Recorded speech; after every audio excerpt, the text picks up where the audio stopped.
How do you use a blended communication strategy? How do you use a multimedia approach? Well, let me take you behind the scenes of how I conduct my own business here at Media Training Worldwide.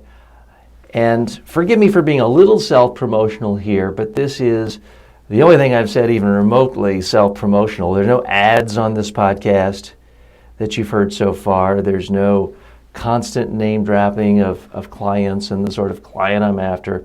So let me just tell you how I use multimedia for my own training.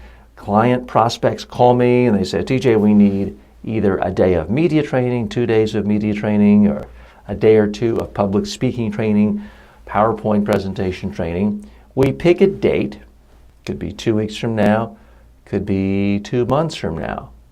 And then I send an email, that's a text communication, to the trainees, asking them to pick a time for a conference call. That's a spoken form of communication. Or I'll do it through live video, Skype video or Google Hangout. So we have a meeting where I'm speaking to them about the goals. I then give them homework. I give them either 2 public speaking books or 2 media training books. I ask them to go through that. I give them either access to an online public speaking course that's video-based that has more than 100 videos, or access to an online media training course that's got more than 100 videos. So I ask them to go through the online course, to do the homework, and then they're supposed to send me a video. They've got to either do a speech or a media interview where they come up with their messages and sound bites. But here's the kicker. They have to practice on video, watch it, critique it, keep doing it until they are happy with either their speech or their media skills, how they're coming across, and then send it to me for my critique. So now I have them typing up messages, speech outlined, but then speaking out loud, recording themselves on video, listening to the audio and watching the video, emailing it to me. I'm looking at it.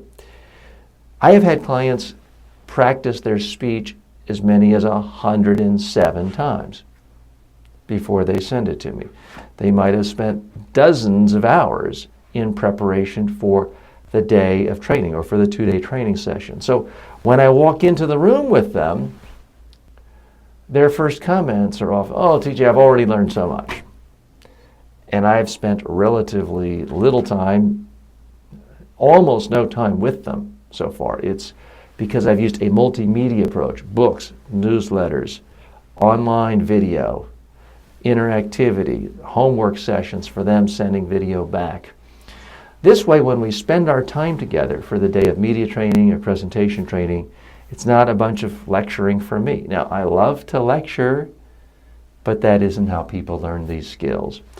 So, because they've done the homework, they have the intellectual concepts down already, the whole day, the whole 2 days is spent them either giving speech after speech after speech with me videotaping it, critiquing it together, or media interview after media interview with them being video recorded, critique, getting better and better and better. So after the training, the multimedia experience continues. With all of my clients, if they've gone through a day or 2 of my official in-person training, they have the right to do a rehearsal with any, before any media interview or speech with me through live Skype video. There's no extra charge for this. So that's yet another medium that's being involved. It's live, it's video, it's speaking, it's pretty much everything. And that way they're prepped right before they go to their interview. Plus I send them half a dozen new training videos and audios every single week. So it's a blended, for the next year. So it's a blended multimedia experience that's designed to help me communicate to them how to speak more effectively, either to the media or to live audiences. So it's not just me giving a speech. It's not just me standing up lecturing during a day of training. It's using every single format available. YouTube, online training platforms, PDFs, books, in the old days CDs and DVDs, in-person training, video in every application. Put it all together and it's a much more powerful set of communications. I urge you to, if not do all of those, think about all the different ways you can use tools to communicate.